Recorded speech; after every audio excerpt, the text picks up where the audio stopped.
പോർക്കളം ഒരുങ്ങിയോ എന്നാണ് ചോദ്യം. സ്മൃതി, ഇപ്പോൾ ആവേശകരമായ ഒരു പോരാട്ടത്തിലേക്കാണ് പോകുന്നത്.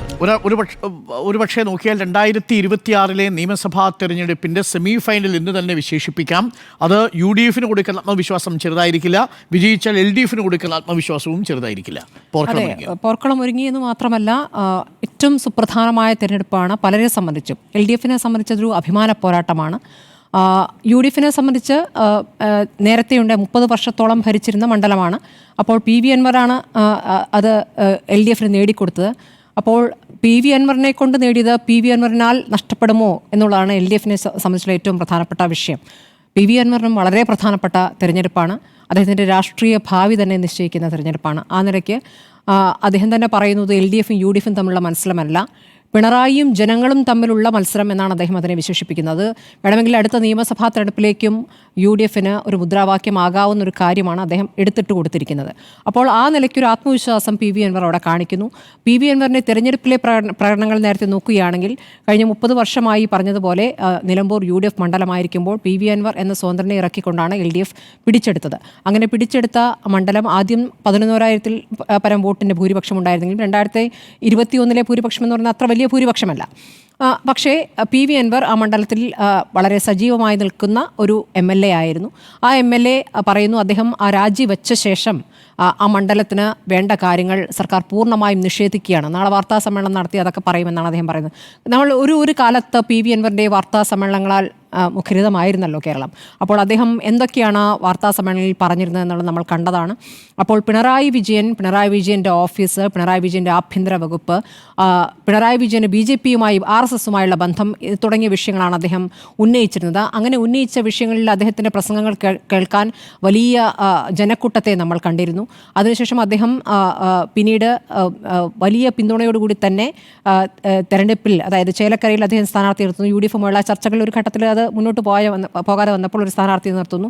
ആ ഘട്ടത്തിൽ അദ്ദേഹത്തിന് എത്രത്തോളം പിന്തുണയുണ്ട് എന്ന് നമ്മൾ നോക്കുമ്പോൾ അങ്ങനെ ഒരു പിന്തുണ കണ്ടിട്ടില്ല. CPMൽ തന്നെ വലിയൊരു വിഭാഗം PV അൻവറിനൊപ്പം ഇറങ്ങി വരുമെന്ന് അദ്ദേഹം പ്രതീക്ഷിച്ചിരുന്നു. അതൊന്നും സംഭവിച്ചിട്ടില്ല. പക്ഷേ അദ്ദേഹം ഉന്നയിക്കുന്ന ആരോപണങ്ങൾ ഈ ഘട്ടത്തിൽ വളരെ പ്രസക്തമാണ്. സർക്കാരുമായി ബന്ധപ്പെട്ട് സർക്കാരിനെ വിമർശിക്കുന്നവർക്ക് ഒരു ഊർജ്ജമാകുന്ന കാര്യങ്ങൾ തന്നെയാണ് PV അൻവർ ഉന്നയിക്കുന്നത് എന്നുള്ളതാണ്. അപ്പുറത്ത് PV അൻവറിനെ ഒറ്റുകാരനായ യൂദാസായിട്ടാണ് ഇന്ന് പാർട്ടി സെക്രട്ടറി വിശേഷിപ്പിച്ചത്. അപ്പോൾ അവരെ സംബന്ധിച്ചും ഒരു വാശിയേറിയ പോരാട്ടമാണ്. ഈ പോരാട്ടം തോറ്റുകൊടുക്കരുത് എന്നുണ്ട്. പക്ഷേ അവിടുത്തെ സാഹചര്യങ്ങൾ വെച്ച് നോക്കുമ്പോൾ LDFന് അത്ര അനുകൂലമായ സാഹചര്യമല്ല ഉള്ളത് എന്നുള്ളതാണ്.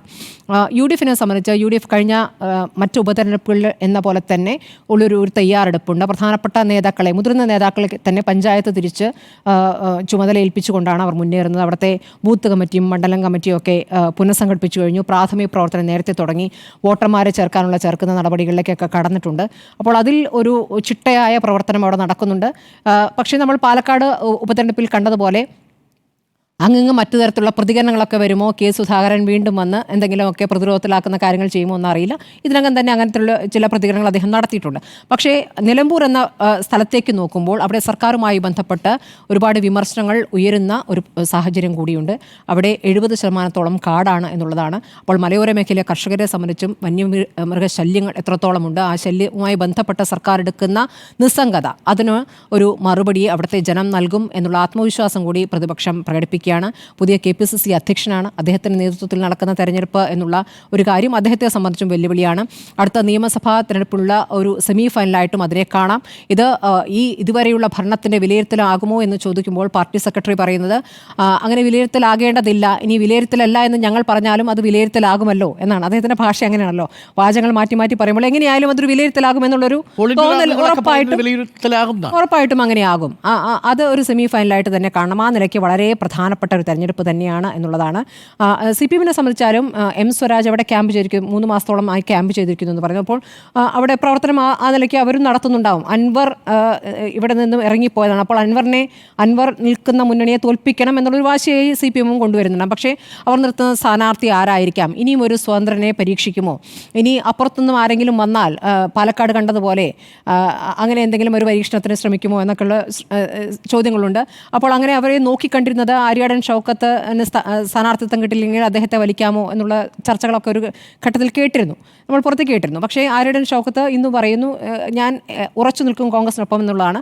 ആര്യടൻ ഷൗക്കത്ത് ആകുമോ സ്ഥാനാർത്ഥി, എന്നാൽ ജോയ്ഫുള്ളായ വിജയമായിരിക്കുമെന്നൊക്കെ നേതാക്കൾ പറയുമ്പോൾ അത് VS ജോയ് ആയിരിക്കുമോ എന്നുള്ള സംശയം തോന്നുന്നു. VS ജോയ് ആപ്റ്റായ സ്ഥാനാർത്ഥിയാണ് എന്ന് ഇവർ തന്നെ നടത്തിയ ചില സർവേകൾ പറയുന്നുള്ളതാണ് അദ്ദേഹത്തിന് അനുകൂലമായ ഘടകമായിട്ടുള്ളത്. മാത്രമല്ല DCCകളൊക്കെ പൊളിച്ചു പണിയുമ്പോൾ വളരെ ചുരുക്കം DCCകൾ മാത്രമേ നിലനിർത്താൻ ഉദ്ദേശിച്ചുള്ളൂ, നന്നായി പ്രവർത്തിക്കുന്ന ഒരു DCC കൂടിയാണ്. അപ്പോൾ ആ നിലയ്ക്കും അദ്ദേഹം അവിടെ സ്വീകാരനാണ്. പക്ഷേ പാർട്ടിക്കകത്തെ ചില വിഷയങ്ങൾ, അവിടെ ഒരു പ്രതികൂല സാഹചര്യം, ആര്യടൻ ഷൗക്കത്ത് നേരത്തെ മത്സരിച്ച് തോറ്റിട്ടുള്ളതാണെന്നൊരു സാഹചര്യം കൂടി അവിടെയുണ്ട്.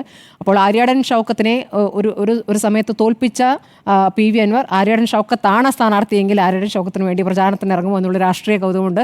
അപ്പോൾ ആ നിലത്ത് പല കാര്യങ്ങളാൽ പ്രധാനപ്പെട്ട ഒരു പോരാട്ടമാവുകയാണ്. ഇനി അങ്ങോട്ട് തിരഞ്ഞെടുപ്പ് ഉത്സവമാണ്.